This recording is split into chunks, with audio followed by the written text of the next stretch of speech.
It's your girl, Lady Mocha. You know I'm always going to pour you a cup of truth, and I'm always going to break you off a slice of knowledge.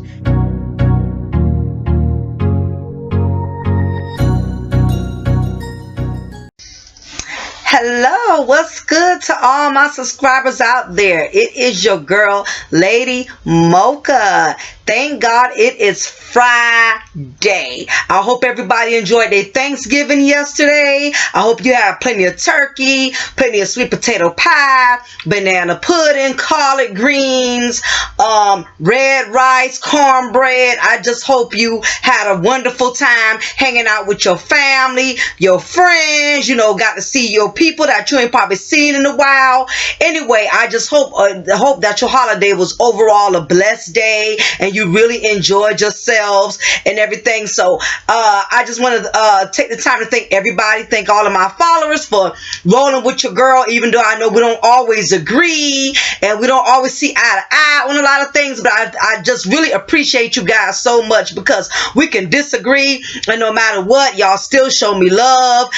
Y'all still view my videos, you still be subscribing, you still be donating. That's what I'm saying. Real grown folks who can agree to disagree respectfully. You know what I'm saying? So I thank all of you just for still, rocking with your girl despite our differences. Wanted to tell you all I really appreciate y'all for that. And we're going to go forward today because, of course, today is what I call Freak Friday. Yes. Now, yesterday I meant to upload a video for you guys for my Thursday thought videos, okay? But yesterday, everybody was out with their families and I got a little tied up. I had to go, with my husband to go see my peoples in Carolina. So, I didn't get a chance to finish it. So I said, well, I'm going to have to put Thought Thursday aside and just make it for Freaky Friday, okay? Yes, because this is the day where I talk about the freaks. And as I said, and as I told you guys, as promised, I was going to do today's video on making hoes housewives or hood wives, okay? Because I think it's very imperative that we talk about this issue, okay? I know that there has been many commentators that have commented on, women that lack substance, that lack morals, that lack values, who are constantly being wiped up by these simps, these squares, these low common denominator dudes, okay? And again, if this message does not apply, you don't have to reply, okay? All right. This is only referring to the guys that are simples, you know what I'm saying? What I would like to call hood geeks, you know what I'm saying? Thought targets, It's so many of you good, wholesome guys out there, good dudes that unfortunately, because of the type of women that you choose to build a life with and to build a future with, you have made yourself become a thought target, okay? A lot of you guys have put yourself on a thought target level, which means you have made yourself a prime candidate in targeting thoughts, okay? Basically, that's what it means, all right? So, with no further ado, I am going to roll this clip so you guys can have a brief indication as to what today's recipe is going to be pertaining to. I'm just so fed up and I am so annoyed with good, wholesome dudes. And what I mean by good dudes, good men who got good jobs, career-minded, family-oriented, spiritually filled, whatever the God you choose to serve, as long as you're serving a God that's teaching you to that you're allowing to guide you in a positive way, okay? So it's just a lot of dudes that are good quality men that have husband potentials, okay? That have companionship potentials, and it's so disheartening when I see men men of this caliber who carry themselves in the manner that I just described always end up with the lowest common denominator women. They always go after the females that are underneath the bottom of the barrel. Okay, and it's very discouraging because I know that there's a lot of good women out here, who are not on this level of I'm so independent that I don't need a man, or I'm so ratchet that I'm always looking for a goddamn man. It's some women out there who are good women, good woman quality material, women that you can actually build a future with, that you can actually be proud to take home to mama. But I don't know what is going on with the generation of men these days, because they are slowly but surely, they are settling. They are belittling their standards.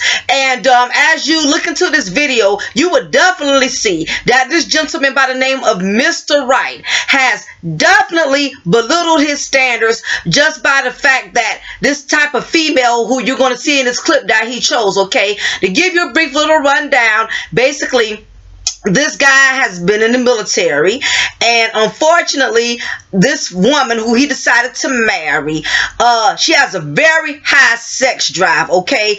Basically, the broad is very promiscuous. She's a very, what I would consider a promiscuous pigeon, okay? She has to have DICK all the time, okay? She got to have DICK like a diabetic has to have insulin. She has to have DICK like a person with high cholesterol has to have their cholesterol pills, okay? This girl loves to get laid. She loves to lay it down on a daily basis. And I'm not talking about for her husband, just for men in general. And to make it so bad, she's been sleeping around with other men while this man has been in the military fighting for his country, okay? Not only is he risking his life fighting for our country, you know, he's risking his life in a sense to where he may not even possibly even make it back home to her and the children they have together. And it's really sad, but you know what? It's a lot of people.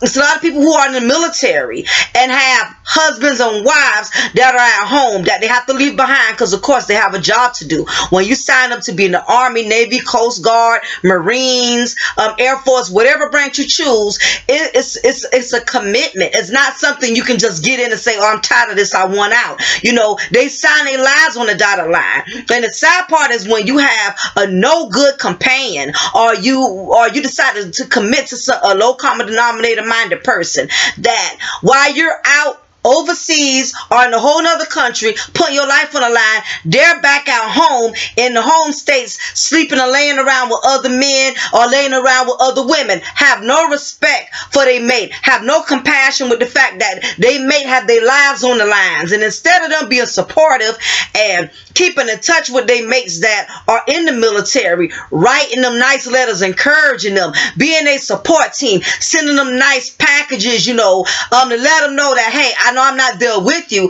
but I'm going to always think about you and I'm going to always hold it down until God blesses you to make it back home. No, you have a lot of females, because I notice there's more women that do this than men, and I just have to call it out for what it is. And if you're not that woman, you don't have to troll. If it doesn't apply, you ain't got to reply. But it's a lot of females out here who got husbands that are in the military, okay? And instead of holding it down like a good wife is supposed to, they're out here tainting the last names these men have given them. They're contaminating their marriages by screwing and laying around with all kind of other men, just straight up disrespecting their marriages. And the sad part about it all is that these men know it.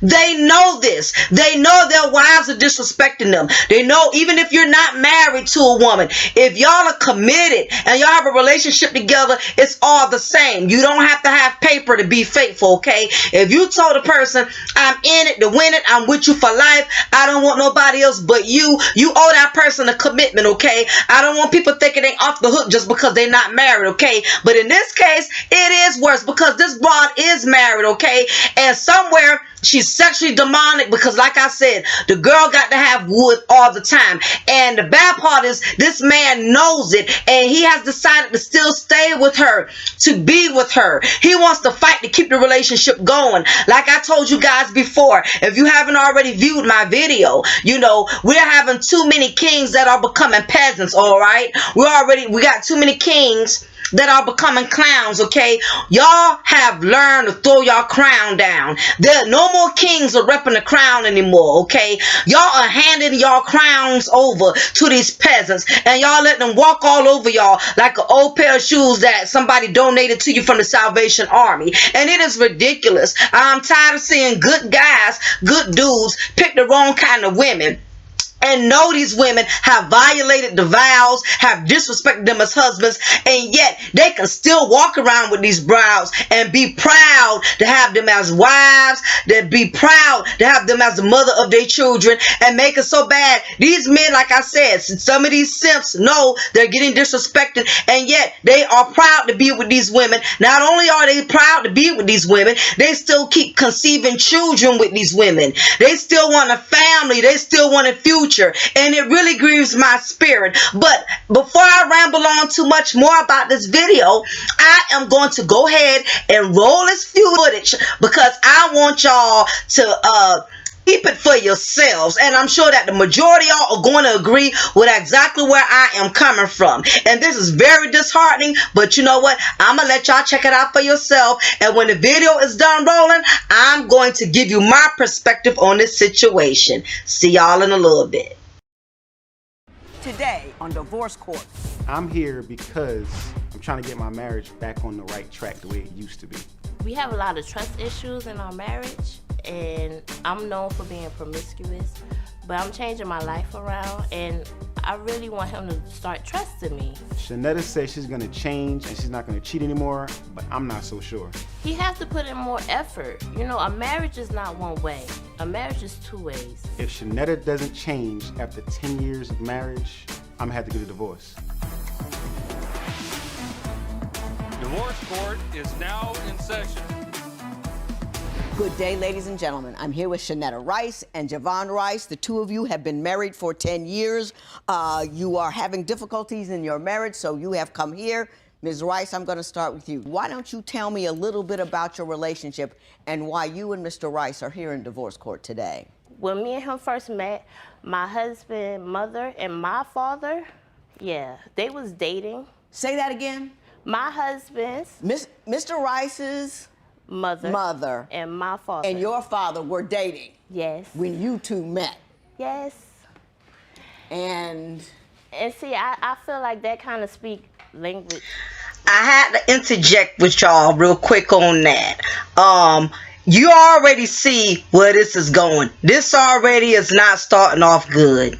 Now, granted, both of their parents, there was no blood relation, but as the simple fact that she was going with her husband's father was going with her mother.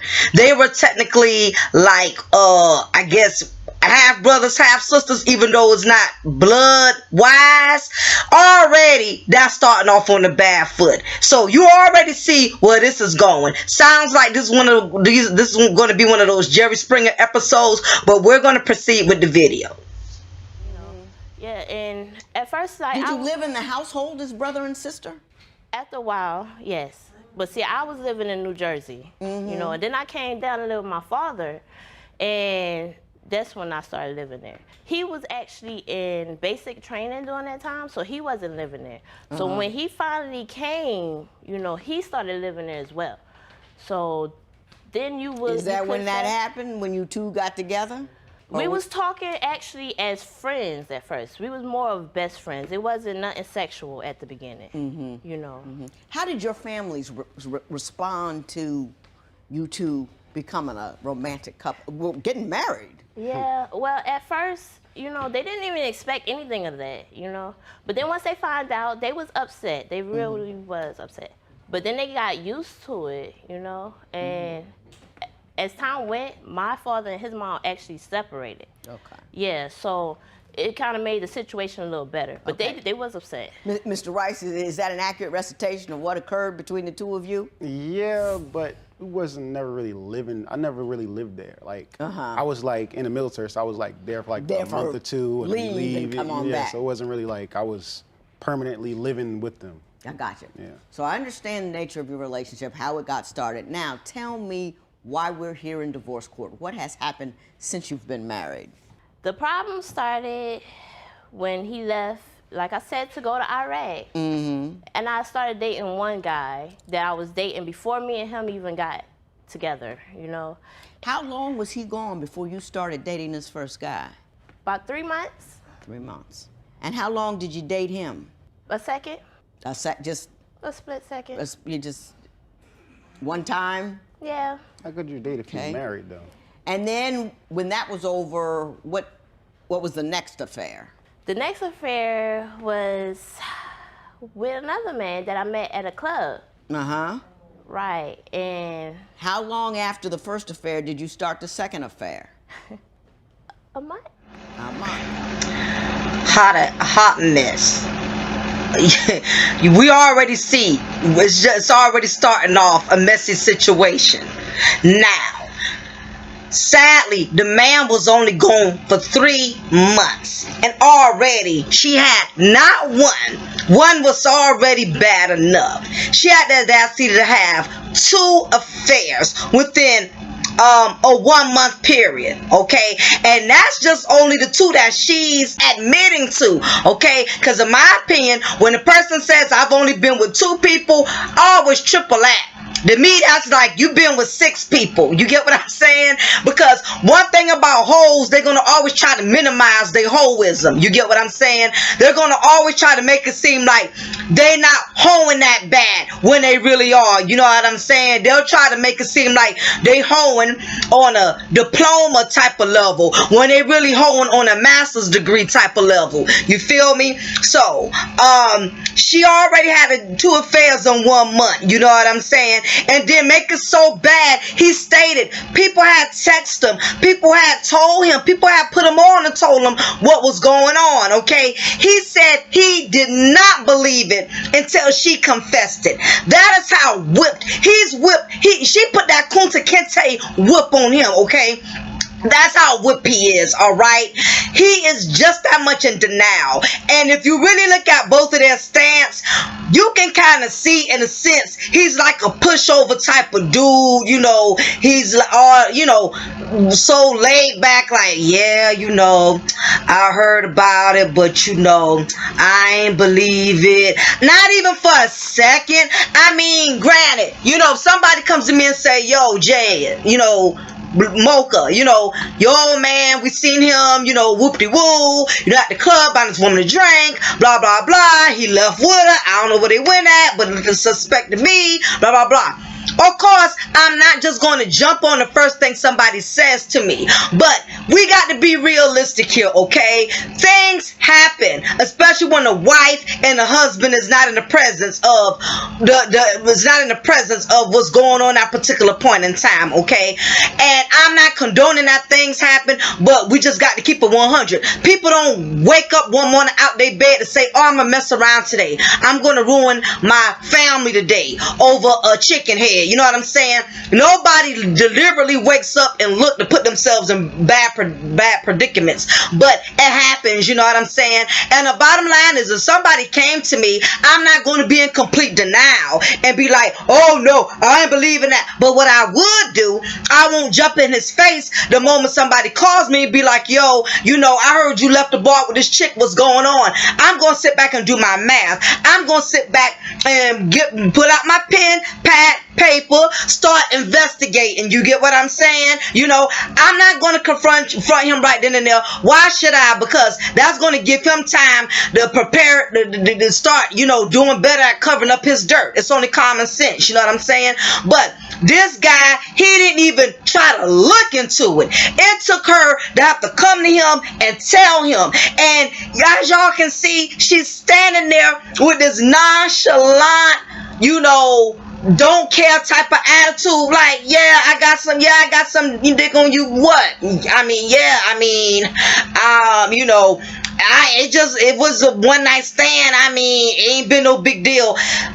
I don't know what to tell you guys, but if you in a situation with a female that's this nonchalant, this carefree, has no type of remorse, no type of dignity for herself, then you really putting yourself in a high risk factor situation. Just like I said with the girl who knew what her husband was doing, knew he was HIV, and she knew he was out there messing with other women, and she still kept messing with him anyway. Whatever the case was, the bottom line is this: when you have somebody that's up there with that type of nonchalant attitude, you already know you setting yourself up for straight failure as far as having a relationship with this person. Just the fact that he hears her saying these things and he's cool with it. He's not getting upset about it. This really disturbs me. And the sad part is, this is just one man we see on national TV that's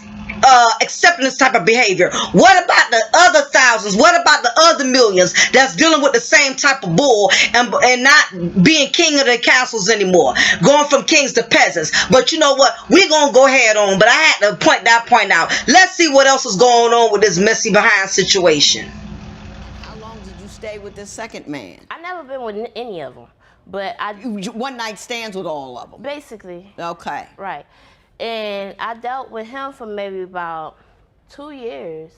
The second one? The second one. Total. So that wasn't a one night stand. That was 2 years. It wasn't a one night stand, but in my eyesight, like, I didn't want him. Like, it was just satisfaction to me.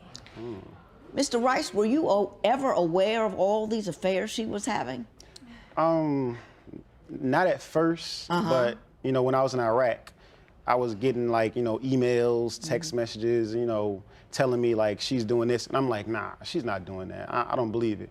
But then when she finally, you know, confessed to me, it just tore me up. Were you still in Iraq when she confessed to you? Yeah, I was still in Iraq. This man over in a foreign country trying to survive, and he's got to deal with that mess from you?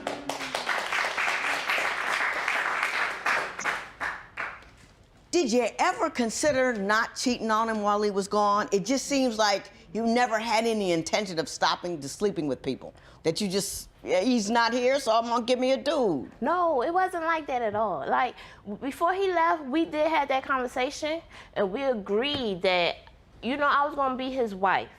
You know, but when we got together, we was only together for maybe about 3 months before he left to go to Iraq. So it's like I wasn't really ready to be a wife. No, we was married for 3 months before I went to Iraq. We was together like a year before that. Okay, but Well, marriage you were married, life. but you were married when you did all these things. You know but that? I was not. I don't feel like I was ready. I really was You not shouldn't say ready. yes. Like You were something. I don't know if it was not ready, but we'll figure that out later. So, get me to man number 3. man number 3. I didn't really have a man number 3. You did have sex with another man after those first 2 men. Yes, I did. But it wasn't That's the really guy a I wanna man. talk about I now. know, but with that situation, like, that was more of a recent thing than in the past type situation. Like, I know that's crazy to say, but honestly, like, I chilled out for a while, you know, because he was in Iraq. But once he came from Iraq, I So promise what you I you're didn't. saying is you want credit for the couple of years in there that you didn't actually cheat on him. That's not so bad. I don't want credit, but I just. Well, something Things happen, you know? things do happen. Things Ms. Rice, feel a things do certain happen. way. And something extraordinary happened with this third man, did it not? It actually was the second man. The second man. Well, Right. something extraordinary happened with him, yes? Yes. We're going to get to that. Okay. It wasn't that bad. That is the most trifling, low-down, tacky, street behavior I have ever heard of in my entire life. This man is out here fighting for our country, and you over there acting like, you know, it wasn't that bad. It's horrendous. Yes, ma'am.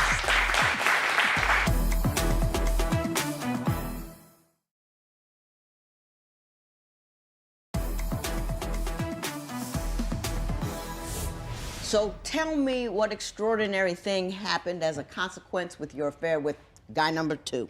I ended up getting pregnant. He was still in Iraq, yes? Yes. Did you tell him? Yes. Mr. Rice, tell me what she said to you, how you found out, and how you felt. I was on my computer and I just got a Yahoo message popped up, and it was like, I got to tell you something, and I'm like, okay, what is it? And then she just hit me with, I'm pregnant, and my heart just like dropped, and I basically like destroyed my room, destroyed the laptop, everything. I was like so mad, and they had to take my weapon away because I don't Didn't know what you were gonna do. Yeah, basically. So. Oh, for every thought, there's a simp, and for every simp, there's a thought. They both go hand in hand. This really amazes me, again, that you have so many men out here that are tolerating and taking so much bull.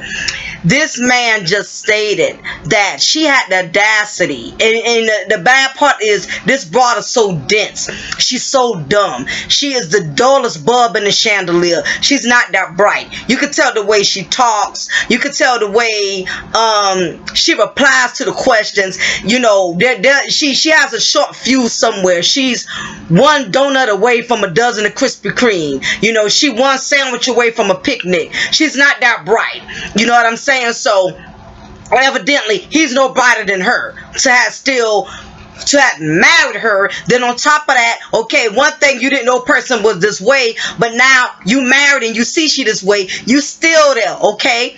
He had the audacity, all right, after it was already brought to his attention that this broad was hoeing. Not only was it brought to his attention, the broad even confessed it, okay? All right, he still stayed with her.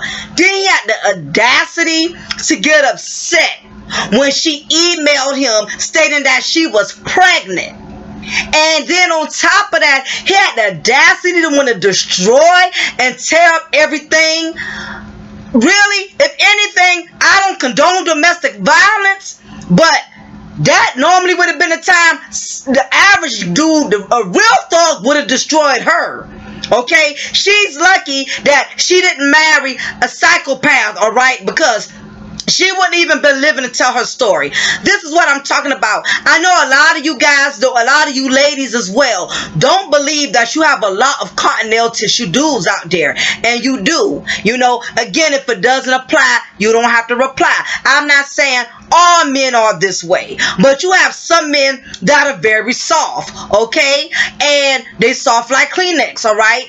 And you have these men, and I'm going to go into that later on. I'm going to break down all of the elements for why men of his caliber tolerate so much bull and so much nonsense from these type of low common denominators, these LCD females. You know what I'm saying? I'm going to get to that later. Again, this man has allowed this woman to just pretty much trample all over him. You know, she don't consider him a man. You know what I'm saying? Let me tell you guys something, all right? A woman respects you if she respects you as her man, if she respects you as her husband. She knows that there's just certain lines she's not going to cross. Now, don't get me wrong, women, we all like to challenge our men sometimes. We all like to be a bitch from time to time, just to challenge you, just to get a rise out of you, just to see if you still care, to make things interesting. You know, all women do that. You know what I'm saying? But every woman knows that there is that one fine line that you don't cross. Excuse me.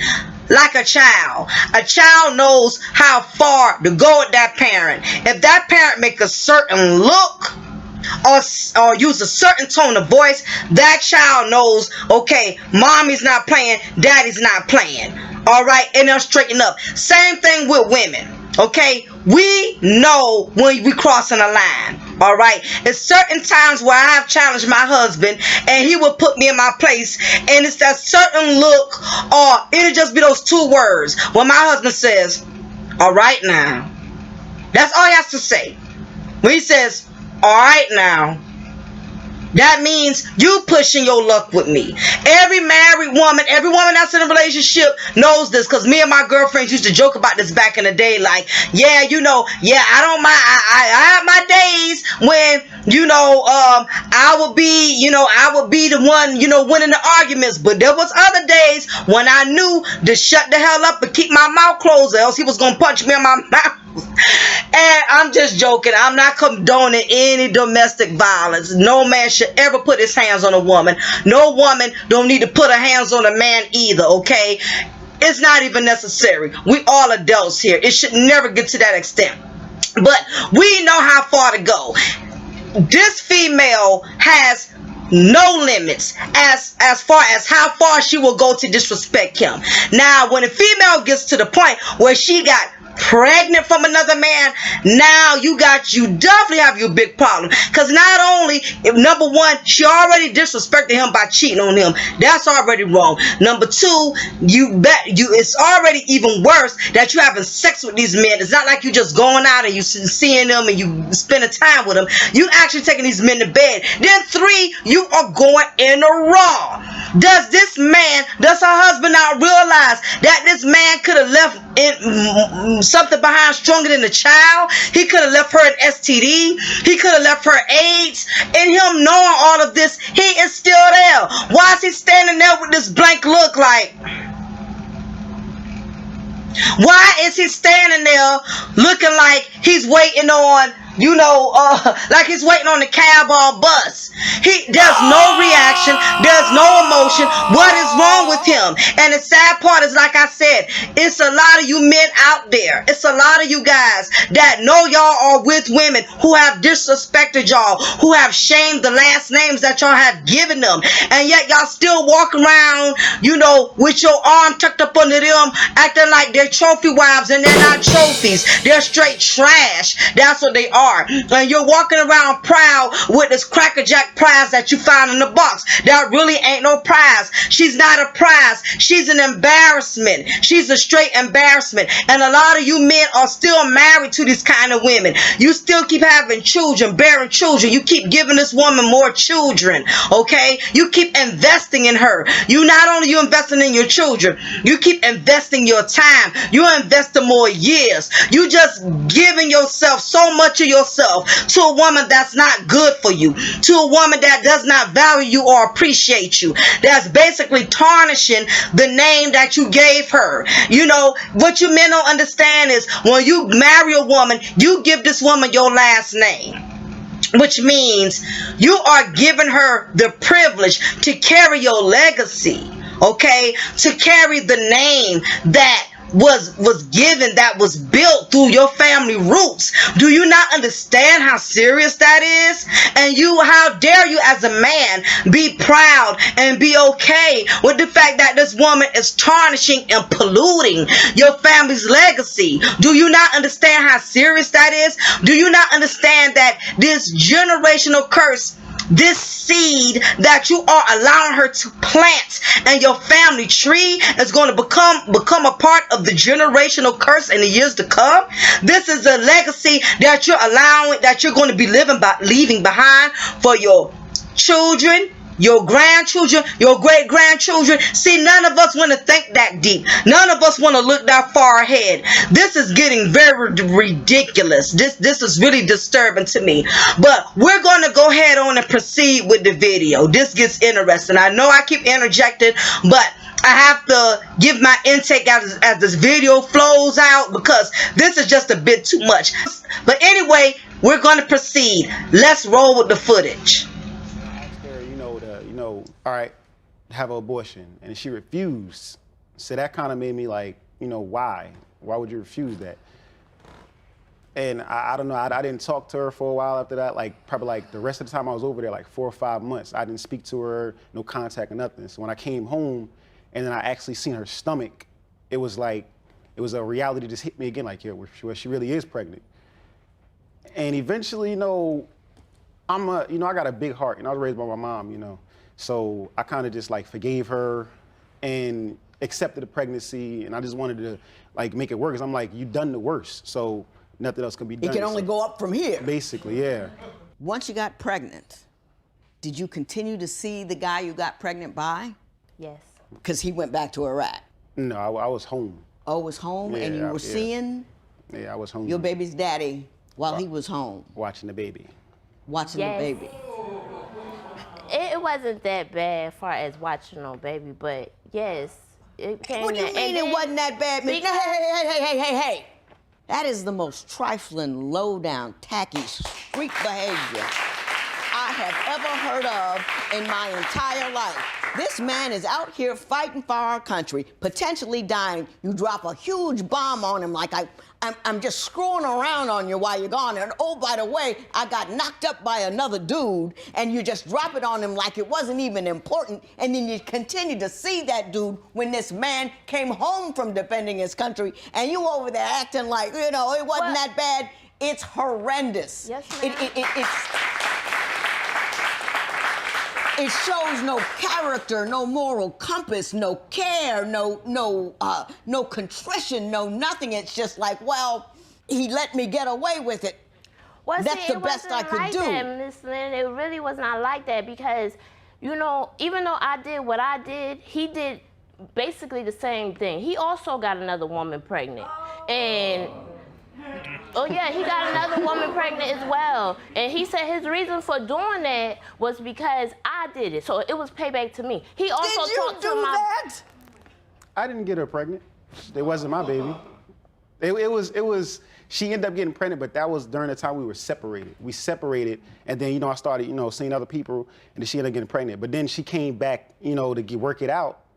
And then I was like, yo, you know, I got somebody pregnant. You cut it off with the other woman. Yeah, I tried to. You know, But she was pregnant. Yeah, but she was pregnant. Yeah, so I was trying to, like, keep it cool because I don't know if it was mine or not. So I didn't want to just be like, you know, leave me alone, don't contact me no more because, you know, the child support. Right. So I just, like, kind of like, Okay. yeah. Okay. Give me a minute to decompress. They don't look at me the same. Me or my daughter. I think it's like a big misunderstanding. Like, she sees it like that because of what she did. I see it like that because when they come and get the nieces, the other nieces, they don't never come get my daughter. You understand me? When they buy their nieces and stuff, things, they don't never buy my daughter anything.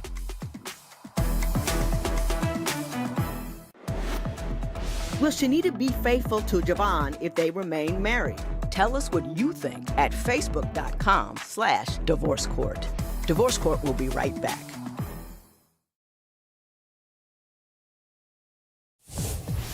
If you would like your case to be heard on Divorce Court, call us toll-free at 1-877-311-2222 or log on to our website at divorcecourt.com. Follow us on Facebook, Twitter, and Instagram at Divorce Court.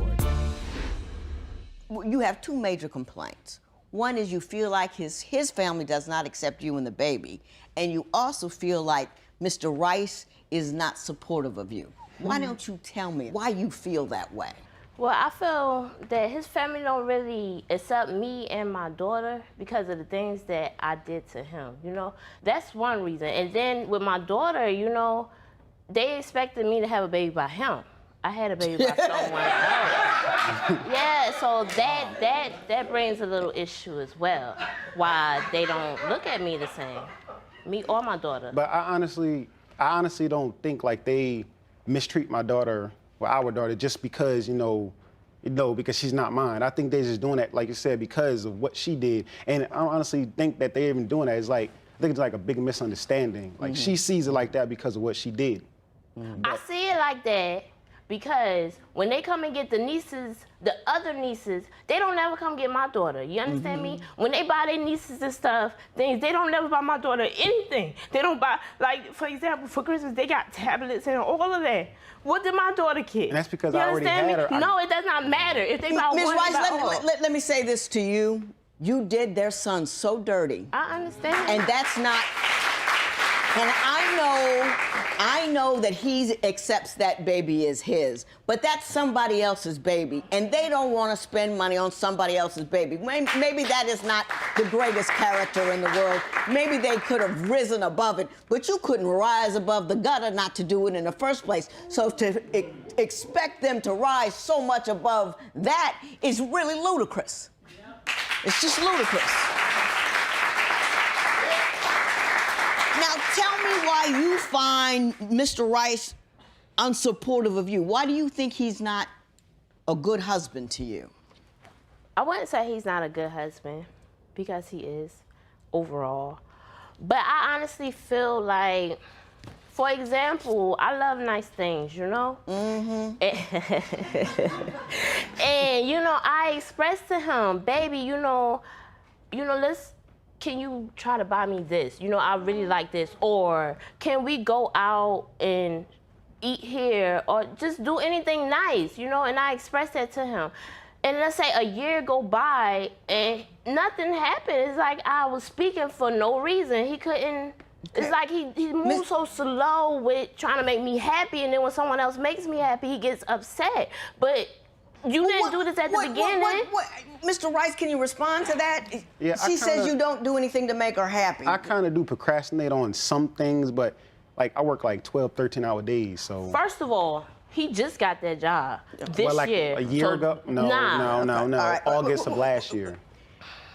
If you're gonna forgive her and you're gonna make a marriage work, you kind of gotta participate. Yeah. Do you feel like you're participating? Yeah, but probably not to my full potential because like it's so much going on. It's like trust issues and. Yeah. I want to see what we're gonna do next. How are we gonna come back from this? That's what I'd like to do. Is that what you'd like to do? Yes. All right. Do you think Javon should forgive Shanita's past and trust her again? Share your opinion on Twitter and Instagram at Divorce Court. Divorce Court will be right back.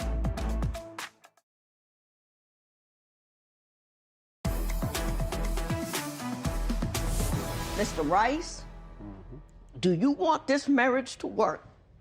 Yes, I want it to work. Like all I want is like I just want a fresh start. Like erase, like now you can't erase nothing, but it's like a clean slate, a fair shot. What would give you a clean slate? What could she do? Because I gotta tell you, I wouldn't have been able to trust her anymore because of the nature of the cheat. It wasn't, isolated incident. It just was, she felt like she wanted to do something and she had absolutely no moral compunction not to do it. Do you think she's changed? Yeah, I think she changed a lot from then till now. And whatever. That's why I'm willing to, try to work it out. But if it was still the same, then I would have been gone. I would have got a divorce. But I see the change in her. I just want like a. She's trying to be a better person. Yeah, she's trying to be a better person. Exactly. I just want like a little extra push or somebody to give her advice. Okay. Ms. Rice, let me say this to you. In your papers, you talked about a lot of small things that he wasn't doing for you that you felt insulted about, or he's not going to take you out to dinner, and you feel like he's not supporting and loving of you. I think two things are going on. Number one, he's hesitant to shower you with love and affection because you've hurt him so grossly and so greatly, so extremely, and so often. So it's hard to come busting out with flowers and roses to the best restaurant in town when you've done him so dirty.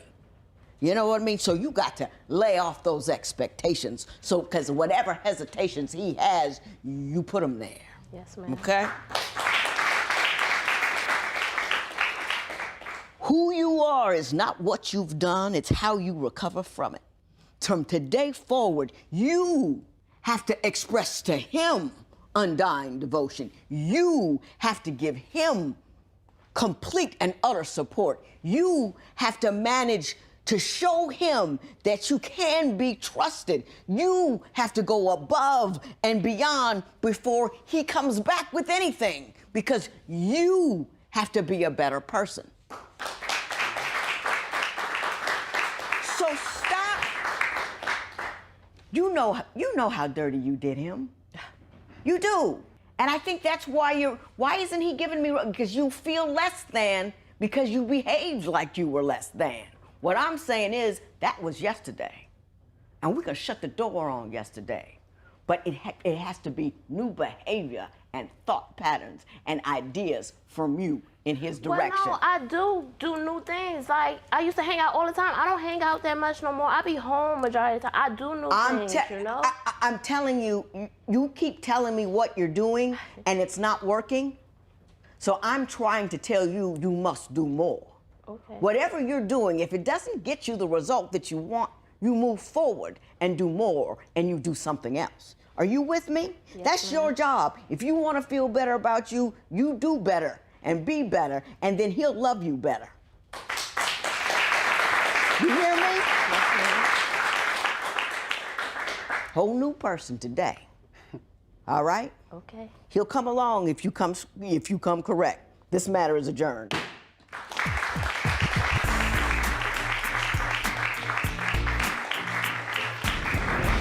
After all I've been through in this marriage, you know, I still feel committed, like I can still move forward. Like I'm not holding any grudges or anything. I'm just ready to start fresh.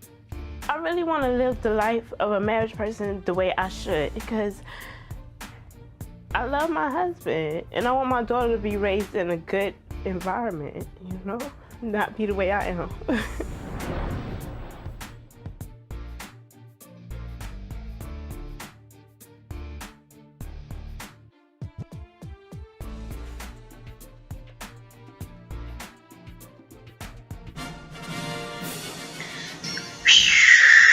I tell you, this video made me drink all my wine. I mean, I'm opting to get a refill.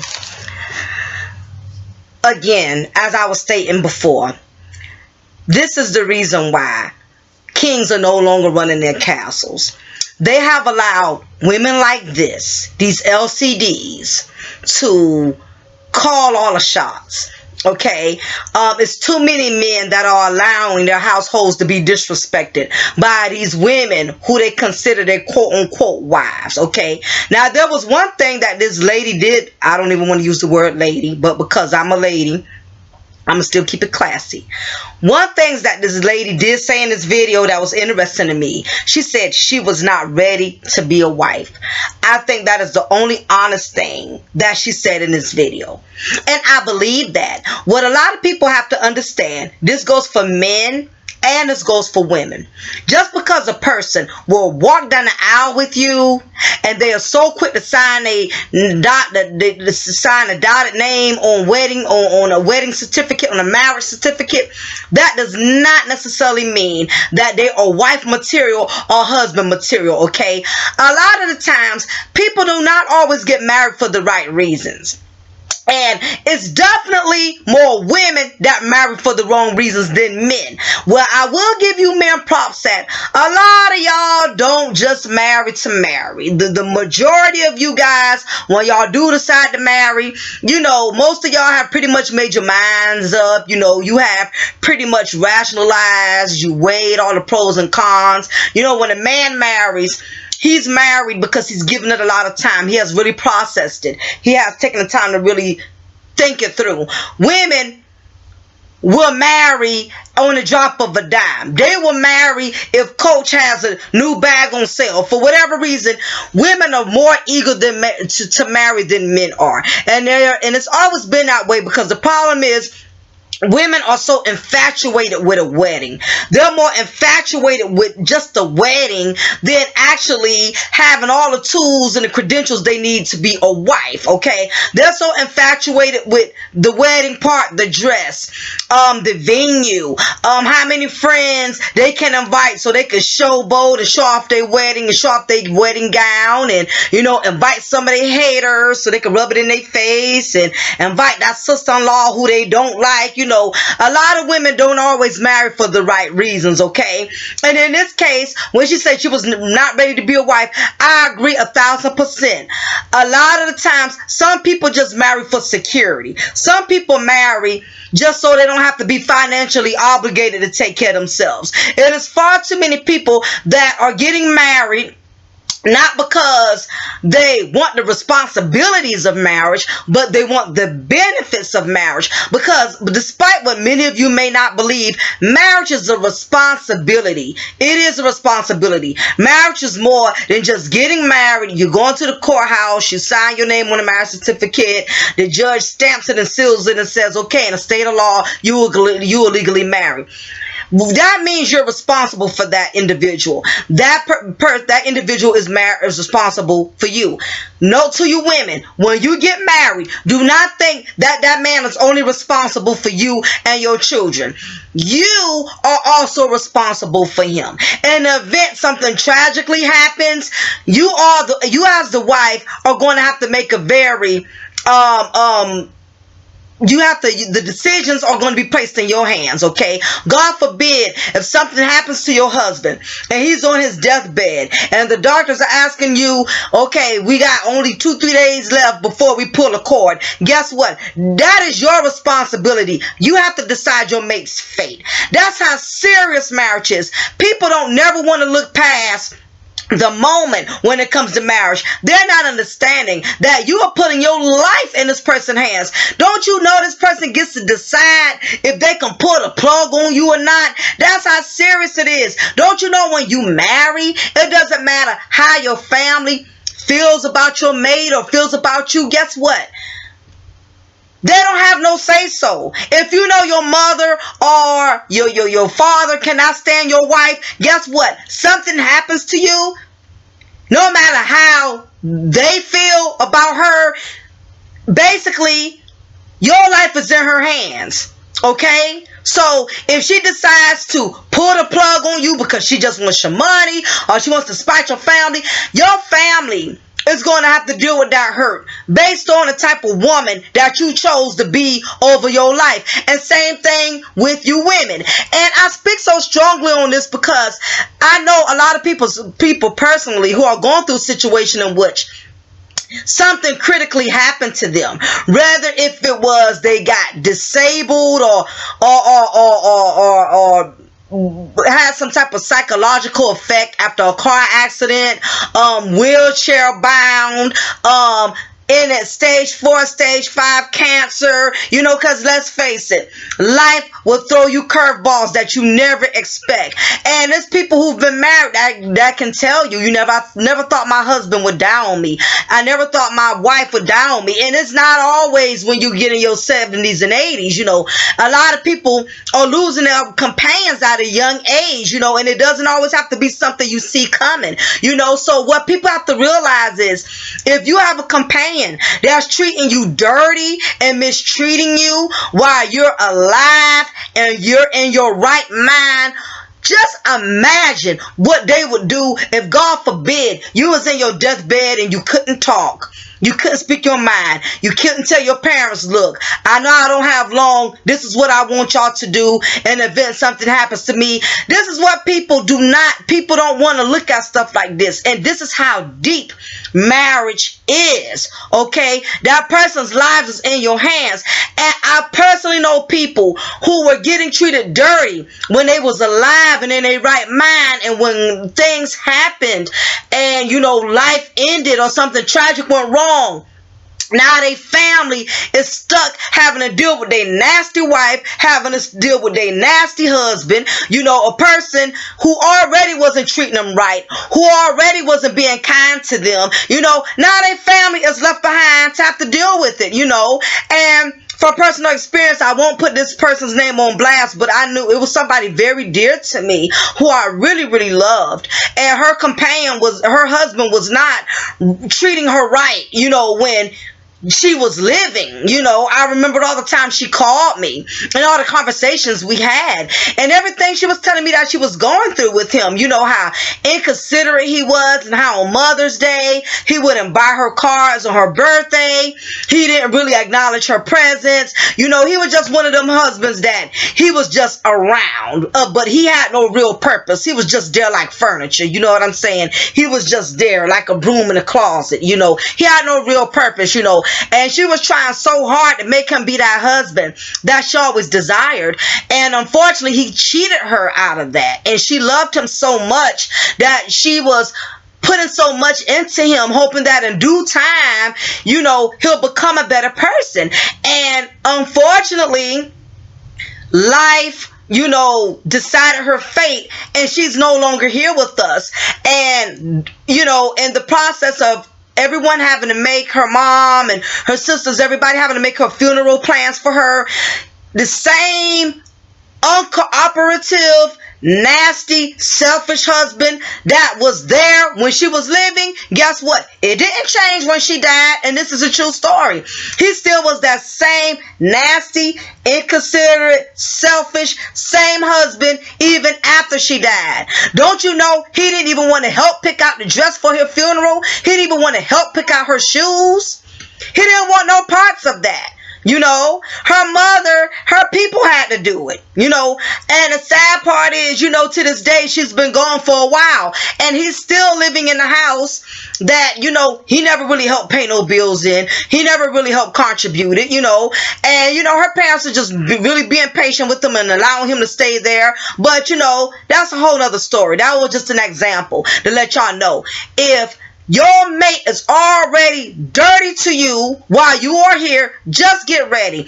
Get ready for if God forbid something happens to you. That same person is going to be the guardian of your estate. And there's nothing your brother, sister, mama, daddy could scream, holler, cuss them out. The grave, you can't speak from the grave. It is what it is. A lot of y'all don't want to think that deep, but I just broke you off with some knowledge, okay? So I agree with that when she said she was not ready to be a wife. She did not want to be this man's wife. She wanted the benefits of being a wife. She didn't want to have the responsibilities of being a wife. Being responsible as in not being unfaithful, being the mother to his children, holding down the house while he's deployed in another country. You know, sending him letters, keeping up with his family, you know, doing the things that a supportive, loving wife is supposed to do. She did not want to do any of those things. She married him because he offered that to her. And this is the problem. You guys are offering marriage to women like it's no big, like you offering a damn insurance plan. Okay, which plan do you want to go with? Do you want to go package A or do you want to go with package B? You men are just, people's not making marriage special anymore. Y'all just marrying just for the hell of it. You marrying these women because they look good, they're attractive, or somebody that look good enough to tote on your shoulders, but that still don't mean she's wife material. She's a straight mannequin. Like I said, mannequins look good, you know. Mannequins can wear anything and still look good. But guess what? Mannequins don't have a damn brain. Anybody who's been in the clothing store knows how mannequins are. And a lot of you men are married to mannequins. Y'all are married to women who look good, who look pretty, and they don't have a damn brain. And in this case, I mean, I don't know, because I'm not a man. She's not an ugly woman. She's not the prettiest, okay? She's nowhere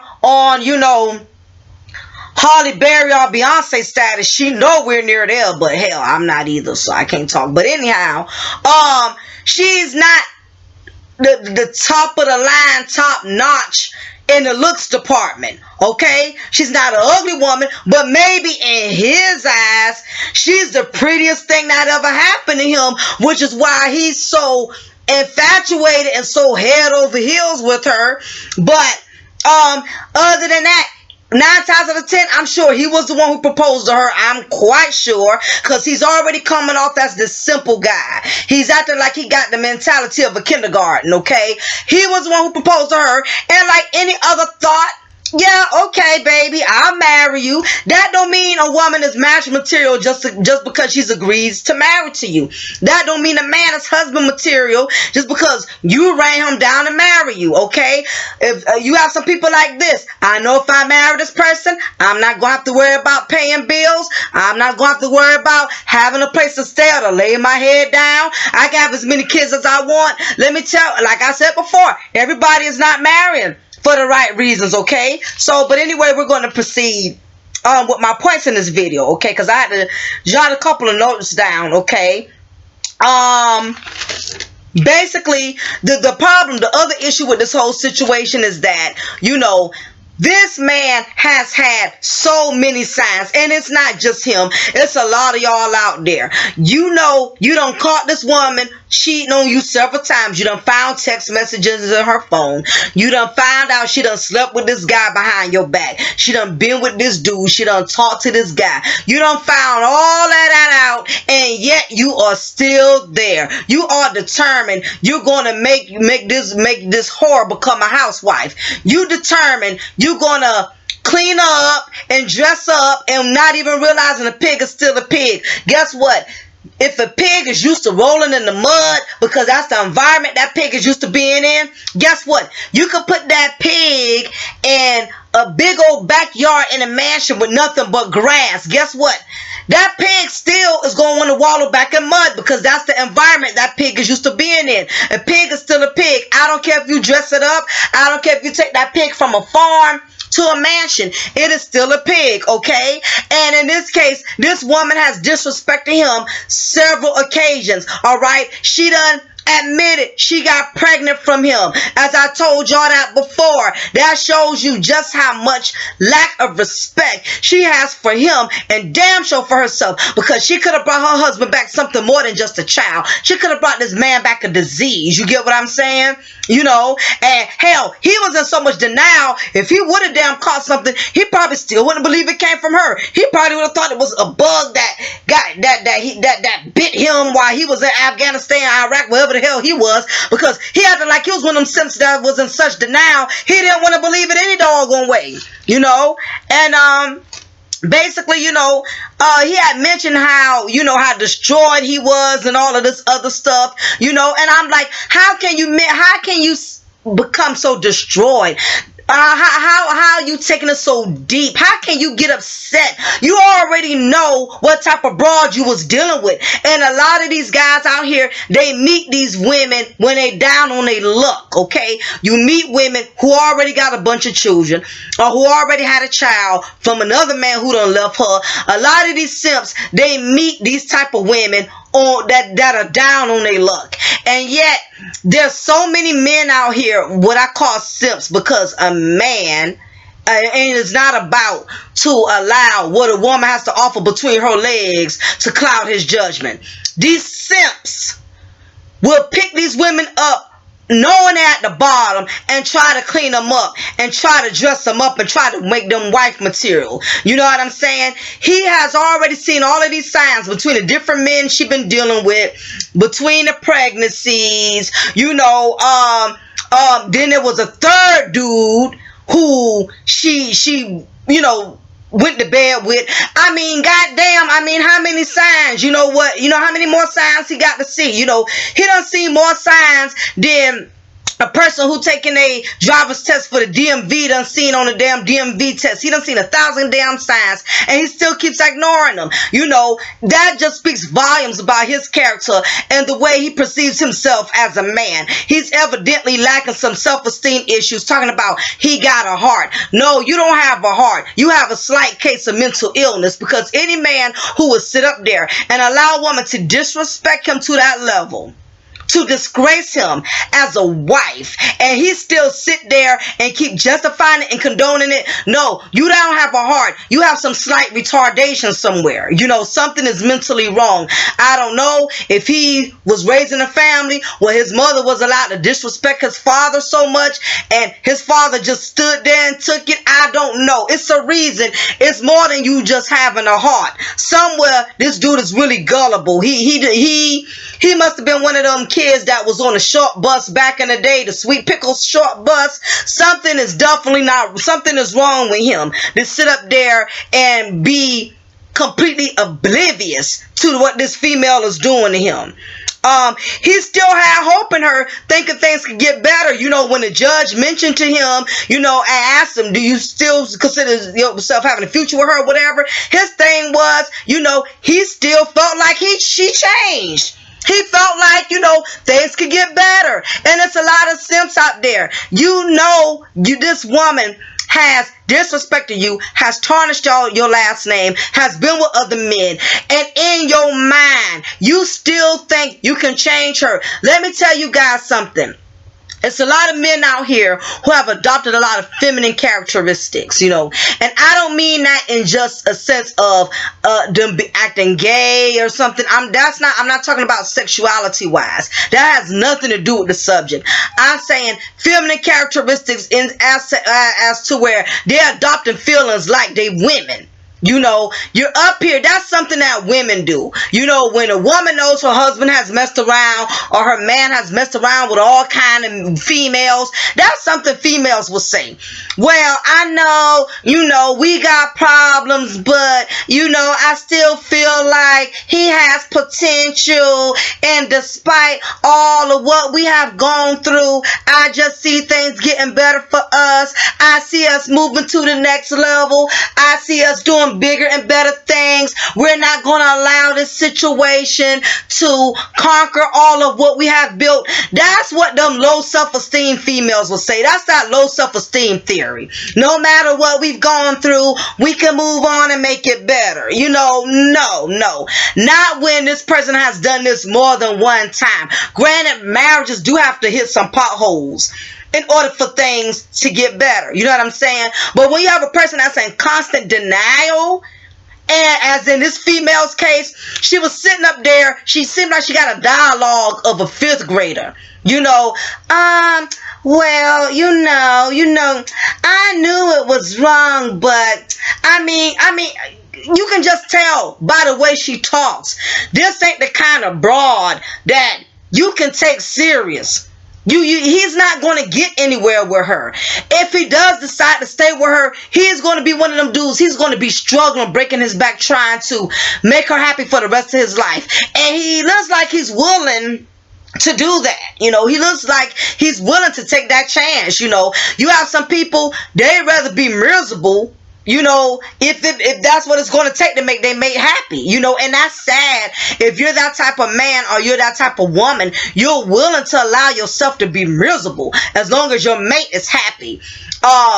That's definitely, if you're the kind of individual with that type of mind concept, you definitely need prayer, or you need some type of professional counseling or a therapist, because that says that you're lacking something mentally and psychologically somewhere for you to allow and tolerate that type of nonsense. But again, when men adopt these feminine characteristics, you know, that says for a man to adopt feminine characteristics, you are losing, it's a word for it, where you are mentally imbalanced. You know, there's something mentally imbalanced, because as a man, you're still supposed to have some type of masculine qualities about yourself, to where no matter how emotional you are, because you do have some men that are just as emotional, in some cases more emotional than women. But if you have that mental balance, that masculine balance, even at the moments when you are really vulnerable and you're really emotional, that masculinity kick in, it shifts gears, and that's where the balance comes in at. You know, that masculine balance will come in and say, wait a minute, dog, wait a minute, I mean, I love this woman, but nah, you know, she bruising my ego, she trying to taint my manhood, you know, she's you know, she's trying to embarrass me, maybe like a coward. I mean, somewhere that masculine, you know, that masculinity is going to step in and overshadow those feminine characteristics. But it seems like in this case, he has lost all masculinity. He has lost all testosterone. I mean, if I knew who this dude was, I would mail him a box of man pawns, because he's really flowing really heavy. He deserves some man pawns in this situation, because he's definitely not handling this situation like a man. And my other notes I have here, again, then she tried to do reverse psychology. Now, this is something that whorish women will do, okay? She tried to justify and condone her hoism. I know that's not a word, but that's not my word. Hoism to me is when you have whorish qualities and whorish characteristics. That's called hoism, okay? So, she basically tried to flip the script by bringing up a time when he had got somebody pregnant. And as weak as he is, that dude don't look like he got the balls to even look at another woman, to be frank with you. He don't even look like he'll even walk down the same grocery aisle if he see another woman standing there. He don't even look like the type that even if somebody put it right in his face, he don't look like he'll take it. But looks are deceiving. But I'm just saying. Anyhow, she gonna try to flip the script. That's what hoes do. You know, when they know they're out there screwing every Tom, Joe, and Daryl, you know what I'm saying, to take the hoism heat off of them. They want to try to flip the script and deflect it by making it look like you the one out there that's doing it. You know what I'm saying? And even some hoish men. I know men who were really controlling, really abusive, was checking on their wife like probation officer, like they was their probation officer. Where you at? What you doing? Why are you picking up your phone? All that because he out there doing something he got no business doing. He up there calling and checking on you and seeing where you at. And Keisha, right there, you know, slobbing on the knob, you know what I'm saying? While he talking to you, want to know where you at. He already doing something he got no business doing. You know what I'm saying? So she had the audacity to try to accuse him of getting somebody pregnant, which he said that wasn't the case. And I believe it because, again, he looked like he's too weak and watered down to even try to retaliate towards her because he's too infatuated. She done put that kunta kinte on him. He's whooped, evidently, okay? And basically, you know, he stated that they were separated at the time. You know what I mean? But she tried to take that one little situation, take the heat off of her, because that's what hoes do. You know what I'm saying? Any little inch they feel like they can use to take the heat off of them, that's what they're going to do. You know what I'm saying? And we all know it was a bunch of lies. You know, that was just, we already know that what she was saying, it really was, you know, it didn't have no value to it, because she done already admitted she done been with all kind of men on him and all of that. So hell, let's say even if he did do it, it was damn near owed to her. She earned it because of how she treated him and disrespected him. You know what I'm saying? And I'm going to be honest with you guys. You know, I know there's a lot of men and women who have been in situations where their spouses have cheated on them and been in bed with other men, other women, and that spouse didn't retaliate. That spouse didn't do anything. And I know the average person would state, you know, well, damn, you stupid. If that was me, you know, I would have been stepped out on my old man. If he did that to me, I would have been stepped out on my old lady. But what people not realizing is karma is already going to come one way. You know what I'm saying? So when you got two of y'all doing wrong at the same time, all that does is just double the karma. Because my thing is this: sometimes when we try to get back, we make things worse. Okay, granted, she did step out on him and she did get pregnant. She was dead wrong for that. Okay, I don't even consider her a woman. You know what I'm saying? For even carrying herself in such a thought manner, you know. And let's say he decided, I'm so hurt, I'm so devastated about what you're doing, I'm gonna do the same thing. Sometimes when you try to go back and you try to you know, step back out there because you hurt and you disgusted about what your partner did to you, who's to say he wouldn't have been the one to catch this AIDS this time? He could have brought back something worse than a child. You know what I'm saying? Sometimes you have to think far ahead. I understand sometimes you hurt. I understand you feel like this person betrayed you. They took your kindness for weakness. But you, even when you're hurt, you still got to use your best judgment. You know, you step out there, you get caught up, you know, because you're vulnerable, you hurt. You don't make the best decisions when you're vulnerable. You don't make the best decisions when you hurt. Okay, you'll gravitate towards anything when you're desperate and when you're in pain. That's those, when you're feeling that, when you're in those type of emotions, the last thing you want to do is get involved with anyone. You need to give yourself time to heal before you go out there and really cause a collision. Okay, what she did put a huge dent in a marriage, but had he went out there, he probably not would have did something, would have added more than just a dent. He probably could have killed the both of them. I mean, you really have to think far ahead. Sometimes we let our anger get the best of us, and we feel like, I got to get rid of this pain, I got to find a way to relieve myself, and we think we can relieve ourselves or get past the pain by going out there and inflicting the same amount of pain that person has bestowed upon us. But that's not always the way. Sometimes, when as as painful as the situation may be, as disappointing as the situation may be, sometimes, as hard as it is, you have to learn not to try to take matters in your own hands. Some things you got to sit back and you got to pray about, because a lot of times we're in such a controlling world where all of us want to have control over things. We, as human nature, we hate for things to have control over us. We want to be the one to have control over it. Okay, because sometimes you feel powerless, you feel hopeless, but that doesn't make you less of a man or less of a woman because you're not retaliating. If anything, it shows your strength, it shows your character, it shows how much with all that restraint, when you angry enough to kill somebody, you angry enough to go out there and screw somebody else, to make them mad. The fact that you can contain yourself even after being portrayed and disrespected shows your character in God, shows your character as a woman, as a man. That shows how much strength and dignity that you have for yourself. Because let me tell you something, anybody could go out there and screw around because somebody betrayed them.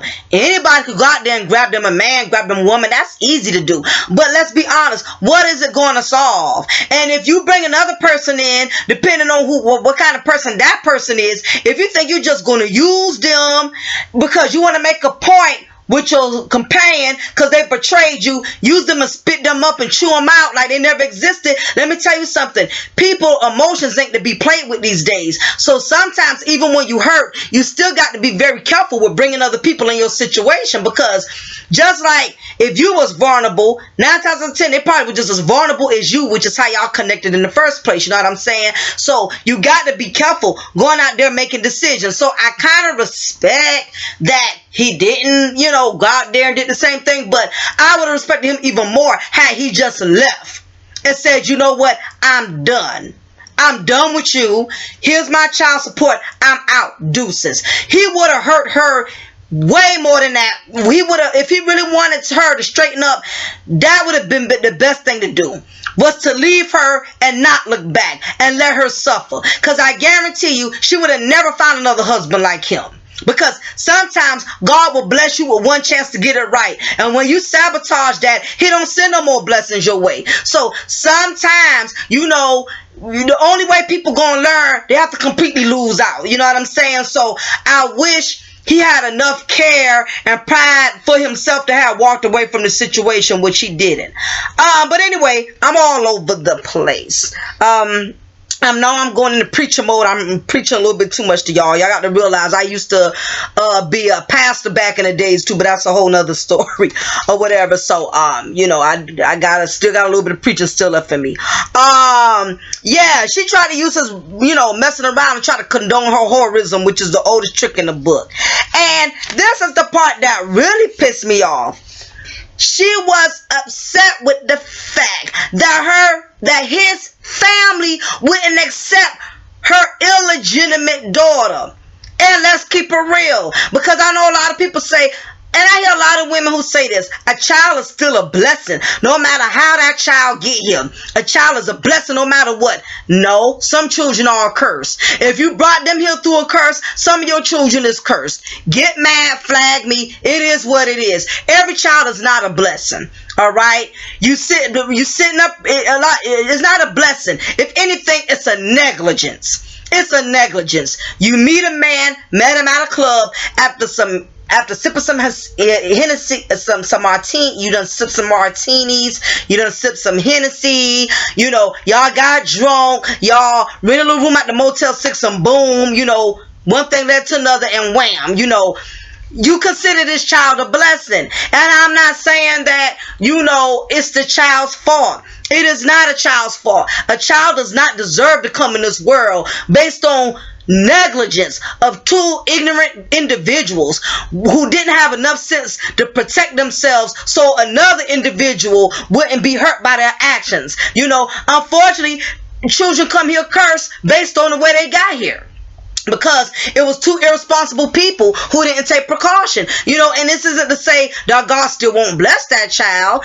And it's been plenty of children who didn't come here out of love, but came here out of lust, and are still successful, and who still all grow up to become normal adults and still have nice things just like anybody else. But I just hate the fact that this is why things will never change, but because we want to keep condoning things, we want to keep condoning it. Well, it's not the child's fault, we got to move on. It don't work that way, sweetheart. No, it's not the child's fault, but guess what? That's your burden to bear. You need to be the one to explain to that child that yes, mommy was a whore, mommy was negligent, I brought you here out of negligence because I didn't have enough respect for your father, for the man who should have been your father, to protect yourself. But you know what? A lot of broken women ain't gonna go there, and I hate to say it, and the majority of our black women are not gonna go there. They're not gonna go there. They're gonna come up with 1,000 excuses for why they had the child.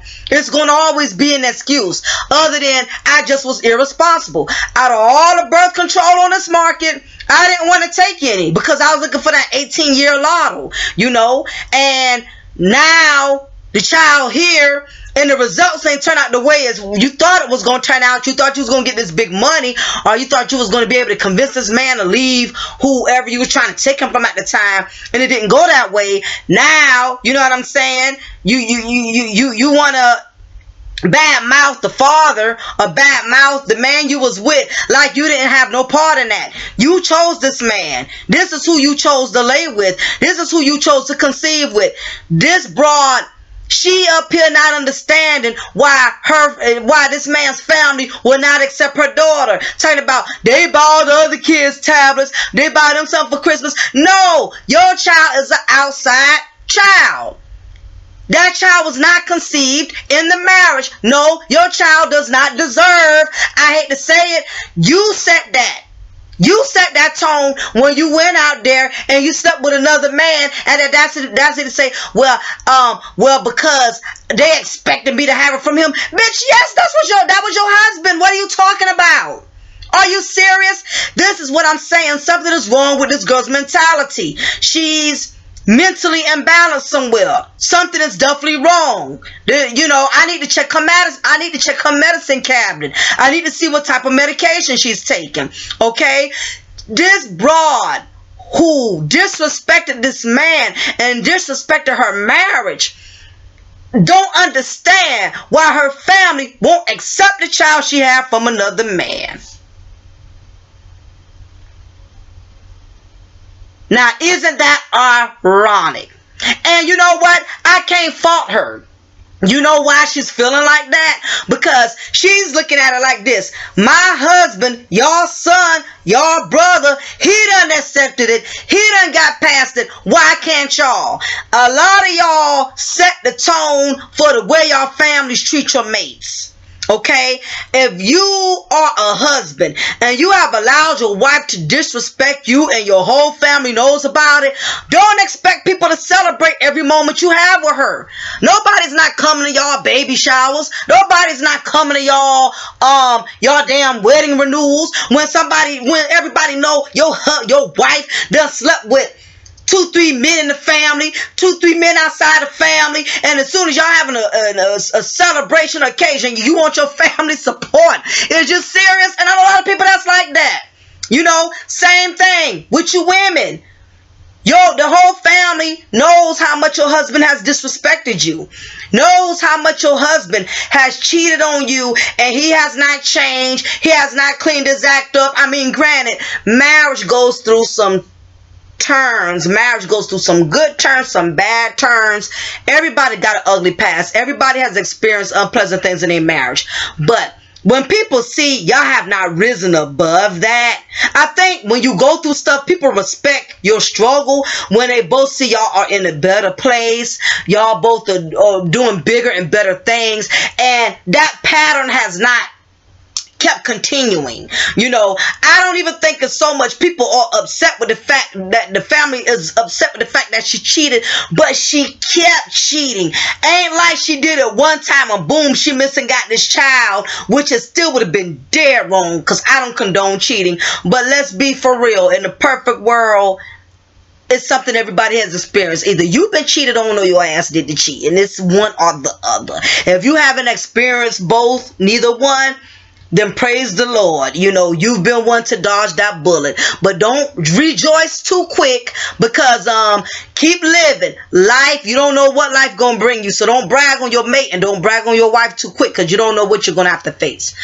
As I was saying, if it had been one time, I think, and the family knew about it, of course they would have lost respect for her and not want to deal with it. But I think over time, once they saw she was being a good wife, you know, she was handling her business, she was there for her husband, and they didn't hear no more about her in the streets, they probably could have got past it. It's hard for people to get past your behavior when you keep doing it. And that's what a lot of people don't understand. A lot of people that do a lot of dirt, especially dirty people, they want people to hurry up and get past it. They want people to hurry up and get over it. They don't want nobody bringing it up no more. They don't want nobody talking about it no more. And they want everybody to accept it. But then they keep doing it. How can somebody get past something that you keep doing? You want me to forget it, but you keep doing it in my face. You know what I'm saying? So, again, you know, because he has not penalized her for her behavior, you know, she thinks it's fine. You accepting it while your family can't. You know, while your family, and I don't blame his family. Had it been my brother, my uncle, my cousin, I would have had nothing to do with her. Period. I don't care how much he loves her. I wouldn't be nasty to her. You know, if I saw her in the street in the grocery store, I'll speak and keep going. But don't invite me to no baby shower of yours. Don't invite me to no wedding where y'all renew your vows. I done seen you disrespect this man, contaminate my family's last name, and we're going to sit there and rejoice with you? Ho, is you crazy? You out your mind? You think everybody's supposed to accept this child because he does it? No, he decided to be with you for better or for worse. Fine, but you can't feel some type of way because his family is not feeling you like that. You know, you got some family that's like this.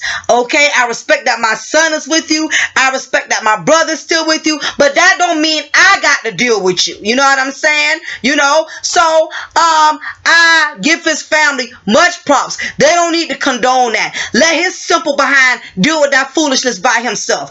I wouldn't invite her to a barbecue, a cookout, Thanksgiving. I won't even send her any food. If he came by himself, I wouldn't even send him a take-home tray to take her or that illegitimate child. I'm just saying. I know it is what it is. I know I'm going to get a lot of trollers. I know I'm going to get a lot of thoughts who done had outside babies that's going to get mad and thumb me down and all of that because I'm not backing them up. But it's okay. Now, I don't blame his family. You learn, you like, and I'm glad Judge told her did not condone her behavior. How dare you? You took it to that level, and now you want his family to respect the poor choice that you done made. They're supposed to be bigger people. You want them to be the bigger person, but you couldn't be the bigger woman by protecting yourself. So you didn't have to bring another child in a situation to suffer, because it's going to come back to haunt her. Because, you know, the child's going to ask questions. Her last name is different from her siblings. She's going to feel some type of way. You know, why is everybody else getting presents and I ain't? That's your job to explain that to her. Stop trying to make yourself look good. Like, I don't know why they just mistreating you like that. You know why they mistreating her like that. You caused that. I don't have no sympathy for these women that are laying up with these men raw. And you know you've been in a relationship and you want the family to accept it. Same thing with you men who have went out here and created outside children. Do not be in your feelings because your wife, people, ain't feeling that child. You created that. You didn't make that child with your wife. Okay? All right? Whatever you and the baby mama decide to do, however y'all decide to work it out. But to me, this is my personal opinion. Baby or no baby. You know, once a person has cheated, they don't really get to call the shots and decide what they want to do. And this is Broad's problem. And all of that is because he allowed her over and over to disrespect him. She has cheated and disrespected this man, and yet she wants faithful woman privileges. Like she's been such a faithful wife. I like nice things. I like to be bought nice things. You should have asked him to buy you some condoms. You should have asked him to buy you some damn birth control. That's what you should have asked him to buy you. Child, I can't do these old trifling pigeons. I can't do it. But my video's getting kind of long, so I'm going to go ahead and get ready to wrap this up. And I'm going to talk about basically how these simps or these thought targets end up getting connected with these low common denominator women. Because I know a lot of people, I've had a lot of women reach out to me and say, you know, why would he marry somebody like that who he knows done disrespected him, or who he knows always was a whore before they got married? I mean, why are these good wholesome dudes wifing these women who have a past, these women who have disrespected them, not just from the past, but even in the current marriage? While this woman was carrying their last names, why are these men still with them after all of this disrespect? And I came up with a couple of theories, and I actually want you guys, if you can, give me some insight too, because I'm not a man, so I'm just kind of guesstimating. You know, I'm using my intuition as far as why I think some of these men are doing it. So if you guys want to comment and let me know from a man's point of view why a lot of men are tolerating this disrespect, please hit me up, because I really, really would love to know. I want to hear from my guys. Okay, the first reason I feel like a lot of these men who condone these type of females that disrespect them, whether if the woman had a bad past or if she's disrespected them in the process of the marriage, a lot of them done got turned out. Okay, a lot of these simps have gotten turned out, and they've gotten turned out either one or two ways. Either she was their first lay, and that's the worst. A man who's never been laid, and believe it or not, this is more so for the young couples, because the old school guys, you can't even play that role with them, because they done have plenty by the time any woman deals with them in their 40 and 50, so that poo-tang ain't about to work on them. But these simps, most simps become simps at 18, 19, 20, I'll say roughly to 23, 24, and that might even be pushing it, because by then, that man, by the time he's in his 20s, he should have done already experienced some action. But you have some that are late bloomers, but that's rarely. But most simps get simped easily when they're young, because that was their first time getting laid.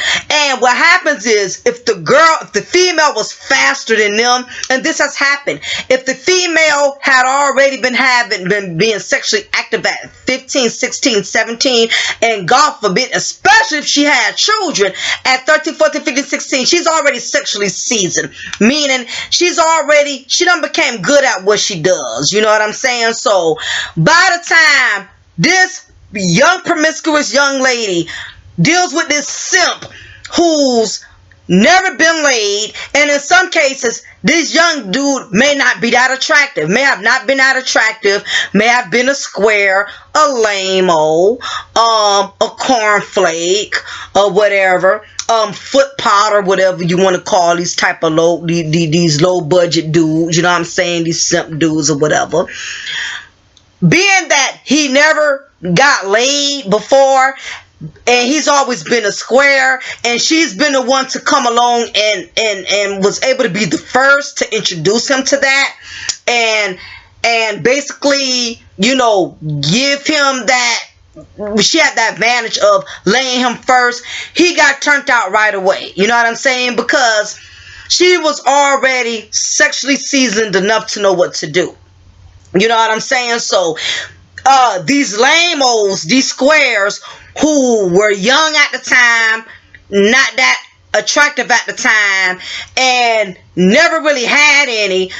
Anytime a female meets a man at this prime in his life when he's a square, he never got laid, and was never that cute to where, not that cute, just a square, you know, she has a big advantage. And all she did, it didn't take much to turn him out, because he's not used to getting that attention. He's never been laid before, and then he was young. So he was young and dumb and stupid, and it didn't take much for her to get over on him. So guys in this caliber that are young, unattractive, and virgins that never been laid, they are definitely thought targets. Because one thing about a whore, let me tell y'all something, guys. Whores are very cunning. They very brilliant. They good at what they do. They can spot They got a thought radar. They got a thought target radar from a mile away. They can smell a simp from a mile away. Whores have been with enough of men to know a square from a thug, from a real man that she know I can't run no game over on this guy. I can't run this game, but I can run game over on this guy because, for one, I'm attractive. I look good. He don't look that good. You know, I've already sexually experienced. He's not sexually experienced. So all I got to do is 1 or 2 little tricks on him and turn him out. You know what I'm saying? And he's a square, basically. So whatever I offer is going to mean a lot to him because he's not used to getting that. You feel me? So that's the first, that's one of the reasons that, you know, these thoughts look up and get married, or look up and somebody wipes them, because basically the dude was a square. He was a cornball. He didn't look that good, okay? So he was an easy target, okay? No different than a woman that's not that pretty, you know, a really good looking guy approaching her, you know what I'm saying? It ain't gonna take much for him to get her because she's not that attractive. She's not used to getting that kind of attention. Same thing. Next thing is, if it wasn't his first time being laid, it was his first time being laid in that fashion. Meaning that even though he's probably been with other females, no one was as sexually advanced as she was, because whores are brilliant. They know how to give the best head. They know how to do the best positions. They know what they're doing. They're good at what they do, you know, because they've been with enough of men. They've been out there in the streets enough to know what to offer, what to provide. They are good. They have specialized in doing this. Whoreism is a craft. Not just anybody can be a whore. It takes special skills, special abilities, and special credentials, you know. So a lot of these females, they are skilled. They are pros at this, you know what I'm saying? So even if he's been with a couple of women, if this particular woman, she knew exactly how to put it on him, okay, to turn him slap out. So it's one of the other. These are the potential simps. The other reason is he's so infatuated with her looks. I know a lot of women who are thoughts, okay, but because of how they look, because of their beauty, because of their looks, because they're very attractive women. Let's face it, not all hoes are hyenas or wolverines, okay? You know, you have some very beautiful, attractive thoughts out there, all right? It's not just ugly women or women who are not that pleasing to the eye or not that attractive to the eye. You know, it's very beautiful, sophisticated women, even well-dressed women. I mean, know how to keep their nails and hair done. It's not just some dusty chick with no lotion on her legs, you know, her hair matted down from weaving it so long, and she got stains and stuff all over her clothes. It's not a thought. Basically what I'm saying is, a thought is not just an unattractive girl. Thoughts can be very pretty, beautiful women, okay? It is what it is. And if you're a real man, you know, you're not going to be fooled by a thought. I don't care how attractive she looks. You know what I'm saying? You can be a very beautiful woman, but with thought qualities, you know what I'm saying? And you have a lot of simps, and I call them simps because they simple and they slow, who fall for these thought women because of how they look. You know, some guys are so they're so drawn into how a woman looks that he's willing to overlook her wholeism and her thought qualities, you know what I'm saying? Because she's a light skin, she has long hair, or she's brown skin with big chest and big butt and flat tummy, and, you know, just drop dead gorgeous. A thought comes on so many different levels, you know what I'm saying? And you have some guys who have a color complex, who are only drawn to light-skinned women. I'm not knocking your preference, and I'm not knocking your taste, but guess what? Some light-skinned women are thoughts too. Okay, some dark-skinned women are thoughts too. Okay, some skinny women are thoughts. Some overweight women are thoughts. Some project women are thoughts. Some Harvard graduates, Yale graduate, college degree females are thoughts. Thoughts don't discriminate. They come on different level. Stop them. And then you got some snow bunny thoughts. You got some white female thoughts out there too. Because there's a lot of them are becoming just as hood as these black females out here. You know what I'm saying? You know, so that's how a lot of people get caught, get bamboozled, because you put your label on a certain type of females and you just focus on that group. For example, let's say I'm a dude and all I like is attractive light-skinned women. Okay, say I'm a dude. Them the only kind I go for. She has to be light-skinned. She has to have long hair. It has to be her real hair. You know, we don't do weave and extensions and stuff like that. And she has to have a nice body. Let's say that's my type. Okay. Now, being that I have made that my type, I am less liable to focus on any negative qualities within the type that I like. Once you have programmed yourself to focus on a certain type of man or focus on a certain type of woman, anything else outside of that type, you're going to find something wrong with it. Like I said, I'm just using this as an example. If all I like is light-skinned women, and there's there's dark-skinned women, there's brown-skinned women, there's women of different colors, I'm going to automatically find something wrong with each and every last one, because I've already programmed myself to only like this specific type of woman. So the moment a dark-skinned woman tries to approach me or says something to me I don't like, I have no problem shunning her. Who the hell is texting me? They get on my nerves. I have no problem shunning what I don't like. But this is how you get played, because the thing that you do like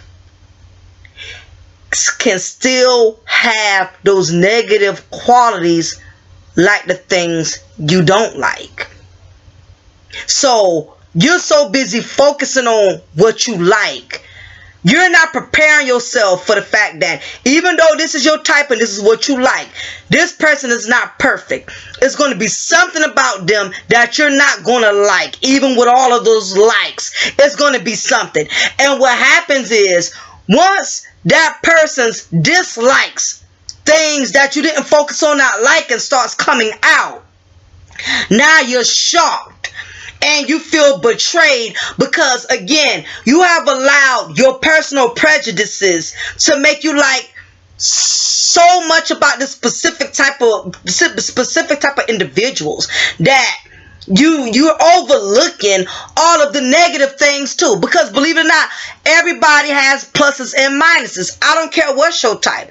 I don't care what's your preference. If all I like is brown skinned men, I don't like dark, I don't like red. If all I like is brown skinned men, he's going to have some qualities that I don't like. And once he exposes those qualities to me, now I'm shocked, I'm bewildered. Like, how could he do this to me? And how is he playing me? No, I allowed myself to get played, because I allowed my own stereotype to basically cloud my judgment, as if he don't have faults like these other races or other preferences that I don't like. You feel me? So sometimes you have to be careful with only zoning in on, I don't like this kind of women, I don't like this kind of men, I don't like this. You don't like them because, you know, again, they have something you don't like, you know, and that's understandable. But guess what? Even with what you do like, you're going to find they have a lot of things that you don't like, because that's the way the world is designed. Nothing is perfect. Even if you find a job you love, it's going to be something on that job you hate. Even if you get a brand new car you love, it's going to be something about it that you don't like. Even if it's something as simple as you don't like the highest payments you got to pay on it, okay? It's just not going to be perfect. All right? Now, again, I want to give a few more tips and I'm going to wrap this up. The other point I wanted to make is a person that doesn't have any consequences won't see their fault. This gentleman did not penalize his wife for how she disrespected him, for how she violated their marriage. So therefore, she sees nothing wrong with how she betrayed him and how she contaminated the marriage. So therefore, she's going to keep doing what she's been doing, which is disrespecting him. The next point is, some people only want to settle back down when they have become disposable. This is true in a lot of cases, especially with women. You have some women who toy with their marriages, some men too, who get used to marriage, they get bored with it, they don't appreciate the person, they don't appreciate the wife, they don't appreciate the husband, so they decide they want to go out there and experiment and mess around in the marriage. And now that they done went out there and they have been used and they have been taken advantage of, now they want to go hide back on in. They want to come on in from the rain now. They got tired of being rained on, they got tired of being spit on, they got tired of being taken advantage of. Now they tired. And especially women will get tired than men easily, especially if she's been sexually active. She's tired of her walls getting worn out and not getting nothing out of the deal. She's tired of physically giving herself to these men and not getting nothing back in return. Now she wants to go home to her husband because she done had enough for the streets, because the streets done had enough for her. That's basically how it happens. So a lot of y'all who think y'all are winning because you got your husband back or your wife back, a lot of them, they didn't come back to you on the best of terms. They came back to you out of default because basically they done got played out and ran through. They done become disposable to the world. So that's the only reason why they done decided to go back to you, go back to their safe shelter. So please don't think you all of that. Don't be smelling yourself because, yeah, I got my wife, I got my husband. No, you was disposable. That's the only reason why you came back. Anyway, and the last thing I want to say is, sex has a lot of people delusional. If you take away sex, half of these people won't even be together. A lot of y'all don't have no real chemistry. In a lot of these relationships, there's no real trust. There's no real connection. There's nothing solid. All it is straight sex. Guarantee you, if you remove the sex, half of these people wouldn't even want to be together. And because if they would have to deal with the real personality or deal with the real issues at hand of that comes along with being with that person, and no sex was involved, half of them wouldn't even be together. I'm serious. Sex has a lot of people stupid. Sex has a lot of people in denial. As long as they getting that good wood, as long as they getting that good hot pocket, they don't care. They allow sex the overcloud and give them a smoke screen of as to what type of person or individual they really dealing with. But I have definitely went over time. It was a lot with this video, okay? But again, depending on if I have to do a part 2, but I'm probably not going to because it's already a really long video. But basically, you just cannot turn a hoe into a housewife. You can't.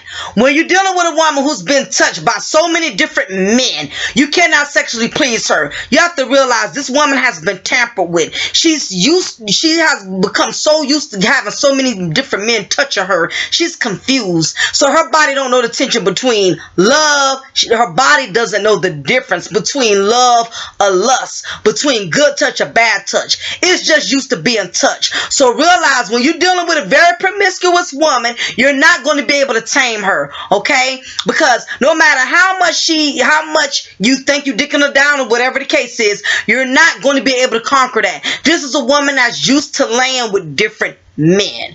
You are not going to be enough for this woman, okay? But if you want to, play yourself and believe that as long as you doing something different, when you're not, no matter how different you try to do it, that you stand a chance of having a wife come out of her, then so be it. But you're going to find yourself being cheated in the long run of having a really good woman out there who will really appreciate you, love you, honor you, obey, and respect you for who you truly are.